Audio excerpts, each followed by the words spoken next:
अस्सलामु अलैकुम। बिस्मिल्लाहिर्रहमानिर्रहीम।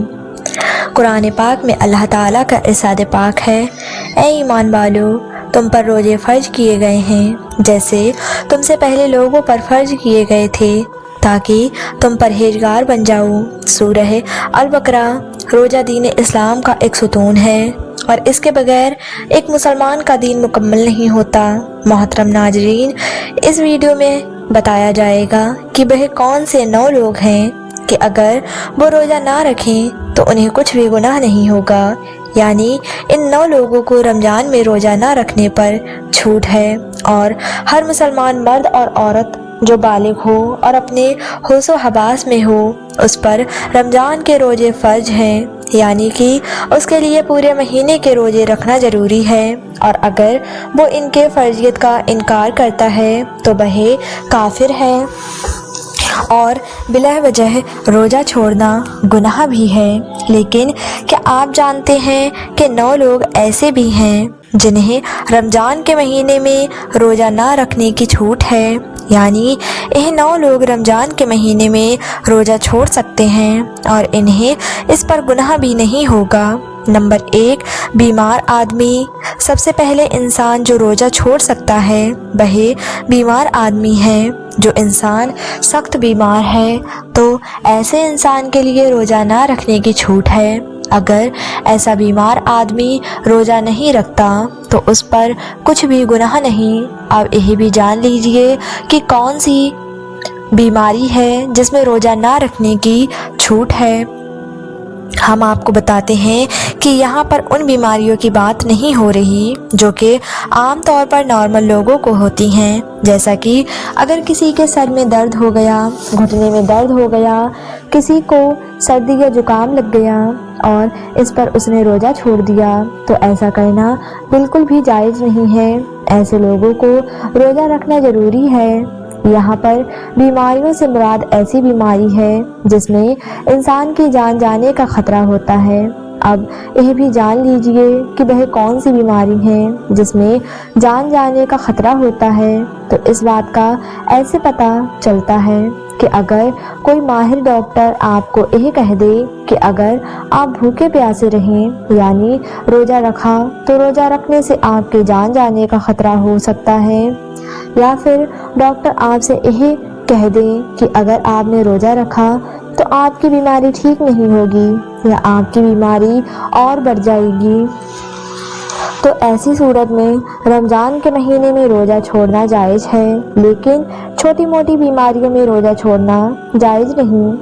अब यहाँ पर अगर किसी ने अपनी बीमारी की वजह से रोज़े छोड़ दिए हैं तो वह याद रखें कि उसे इन रोज़ों को बाद में रखना पड़ेगा, यानी कि जब उसकी बीमारी दूर हो जाएगी, यानी कि जब उसकी बीमारी ठीक हो जाएगी तो उसको अपने छोड़े हुए रोज़ों की कज़ा करना पड़ेगा। अब अगर किसी भी बीमारी ऐसी है कि वह कभी ठीक ही नहीं हुई और उसका आखिरी वक्त करीब आ गया, तो ऐसे में वह अपने घर वालों को यह वसीयत करे कि मेरे इतने रोज़े छूट गए हैं और वह उनका फिदिया अदा करें। और फिदिया यह है कि हर एक रोज़े के बदले एक मस्कीन को दोनों टाइम पेट भरकर खाना खिलाएं। लिहाजा बीमार शख्स रोज़ा छोड़ सकता है।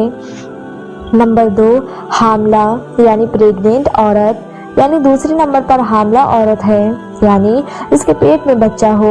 अगर ऐसी औरत रोज़ा रखने पर उसको और उसके बच्चे की जान को खतरा हो तो ऐसी औरत भी रमज़ान के महीने में रोज़े छोड़ सकती है, उस पर कोई भी गुनाह नहीं होगा। ऐसी औरत के लिए भी रोज़ा ना रखना जायज़ है।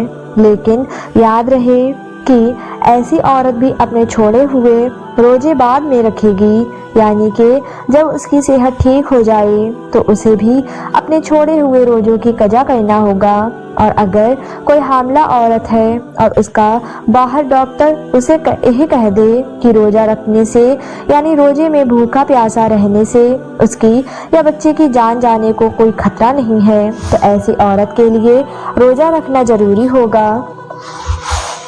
नंबर 3, ज़्यादा बुढ़ापा होना, यानी तीसरा शख्स वो है जो अपनी उम्र के आखिरी पड़ाव में पहुंच जाए, यानी कोई शख्स बहुत ज़्यादा बूढ़ा हो गया, तो अगर कोई ऐसा शख्स है जो अपने बुढ़ापे की वजह से अपनी जगह से उठ भी नहीं सकता, बैठ भी नहीं सकता, और वह अपने बुढ़ापे की वजह से इतना कमज़ोर हो गया है कि उसमें रोज़ा रखने की बिल्कुल भी ताकत नहीं है, तो ऐसा शख्स भी अगर रमज़ान के महीने में रोज़े नहीं रखेगा तो उस पर भी कोई गुनाह नहीं होगा। तो ऐसे बूढ़े शख्स के लिए भी रोज़ा छोड़ना जायज़ है, लेकिन याद रहे कि ऐसे शख्स के लिए भी फिदिया अदा करना ज़रूरी है। और फिर अगर ऐसे शख्स में बाद में इतनी ताकत आ जाए और वह अपने आप को तंदुरुस्त महसूस करें, तो उसको चाहिए कि वह अपने छोड़े हुए रोज़े बाद में रख लें और उनके कज़ा करें।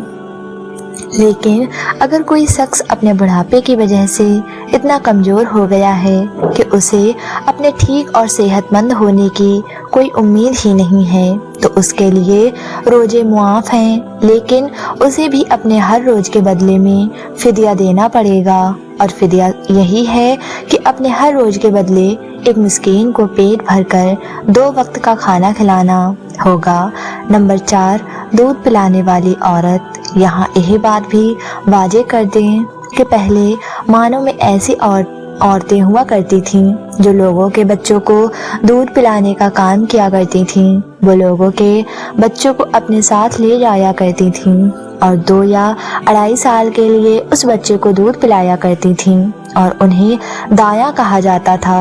ऐसी औरतों के लिए भी रमज़ान में रोज़े ना रखने पर छूट है जो बच्चे को दूध पिलाती हैं, लेकिन चूँकि अब ऐसा ज़माना नहीं रहा, लिहाजा ऐसी माएँ जो अपने बच्चों को दूध पिलाती हैं और अगर उनका डॉक्टर उन्हें यही कह दे कि उनके रोज़े रखने की वजह से उनके बच्चे को ख़तरा है, तो ऐसी माँओं को भी रोज़ा छोड़ने पर कुछ गुनाह नहीं है। लेकिन याद रहे कि ऐसी औरत को भी बाद में अपने उन रोज़ों की कज़ा ज़रूर करनी होगी। नंबर 5, पागल दीवाना शख्स। यानी 5वां शख्स वो है जिसका ज़हनी तवाज़ुन ख़राब हो चुका हो और वह पागल या दीवाना हो चुका हो और जो अपने आपे से बाहर हो चुका हो और जो बहकी बहकी बातें करता हो और जो अचानक बेहोश हो जाता हो, तो ऐसे लोगों को भी रोज़ा छोड़ना जायज़ है।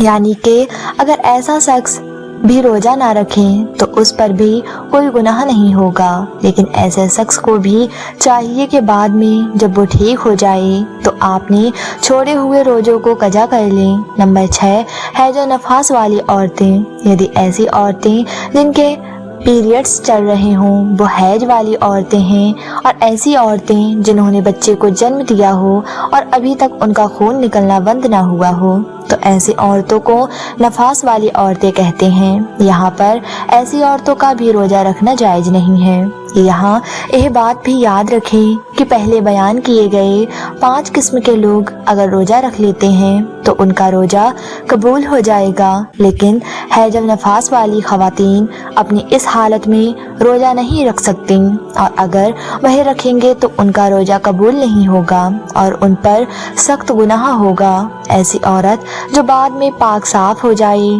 तो उसके लिए ज़रूरी है कि अपने छोड़े हुए रोज़ों की गिनती पूरी कर लें।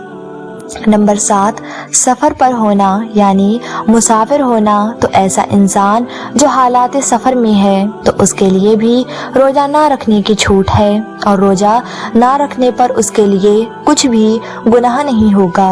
लेकिन यह बात भी जान लीजिए कि इस सिलसिले में सफ़र कैसा होगा। तो हम आपको बता दें कि जो सफ़र 92 किलोमीटर से ज़्यादा हो और वो कम से कम 15 दिन के सफ़र की नियत करके घर से निकला हो, तो ऐसे मुसाफिर शख्स के लिए रोज़ा ना रखने पर छूट है। लेकिन जब उसका सफ़र ख़त्म हो जाए तो फिर उसके लिए रोज़ा रखना ज़रूरी हो जाता है।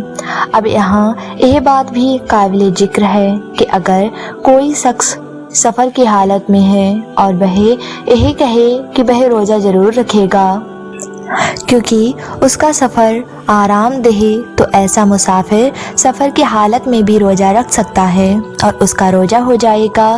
بس اگر سفر آسان ہے تو روزہ رکھ سکتا ہے، لیکن اگر روزہ بھی رکھے تو اس پر کچھ گناہ نہیں۔ نمبر 8، ایسا شخص جس کے جان جانے کا خطرہ ہو، یعنی اگر کوئی شخص تلوار لے کر کسی کے پاس آ جائے اور یہ کہنے لگے کہ اگر تم روزہ رکھو گے تو میں تمہاری گردن اڑا دوں گا، یعنی تمہیں مار دوں گا، اور اسے اپنی جان کا خطرہ ہو، تو ایسے شخص کے لیے بھی روزہ نہ رکھنے پر چھوٹ ہے۔ لیکن یاد رہے کہ ایسے شخص کے لیے جب وہ ایسے صورتحال سے باہر نکل جائے اور اس کے جان کو کوئی خطرہ نہ ہو تو بعد میں اس پر اپنے چھوڑے ہوئے روزوں کی قضا لازم ہو جائے گی اور اسے بعد میں اپنے بہے چھوڑے ہوئے روزے رکھنے پڑیں گے۔ نمبر 9، نابالغ بچہ، یعنی جیسا کہ ہم سب یہ بات جانتے ہیں کہ روزہ ہر بالغ انسان پر فرض ہے جو اپنے ہوش و حواس میں ہو، اسی طرح روزہ نابالغ بچے پر فرض نہیں ہے۔ اگر کوئی نابالغ بچہ روزہ نہیں رکھتا تو اس پر کوئی گناہ نہیں ہوگا اور اسے روزہ نہ رکھنے پر چھوٹ ہے، لیکن اگر کوئی بچہ 10 سال کی عمر میں پہنچ جائے اور اس پر روزہ رکھنے کی طاقت آ جائے تو اس کو چاہیے کہ وہ روزہ رکھنا شروع کر دے، اور اگر ایسا بچہ روزہ نہ رکھے تو اس کے گھر والوں کو چاہیے کہ اس پر سختی کریں اور اسے روزہ ضرور رکھوائیں۔ ناظرین اکرام، یہ وہ 9 طرح کے لوگ ہیں جن کے لیے رمضان کے مہینے میں روزے رکھنا ضروری نہیں اور وہ بعد میں اپنے روزوں کی قضا کر سکتے ہیں، جبکہ ان کے علاوہ باقی تمام لوگوں پر رمضان کے روزے رکھنا فرض ہے۔ اللہ سبحانہ و تعالی سے دعا ہے کہ مسلمانوں کو اپنے ماہ مبارکہ کے روزے خشوع اور روزے خضوع سے رکھنے کی طاقت اور توفیق عطا فرمائے، آمین یا رب العالمین۔ دوستو، اگر آج کی یہ معلوماتی ویڈیو آپ کو پسند آئی ہے تو ہمارے چینل کو لائک، شیئر اور سبسکرائب ضرور کر دیجیے۔ تب تک کے لیے اپنا بہت سارا خیال رکھیں، دعاؤں میں یاد رکھیں۔ اللہ حافظ۔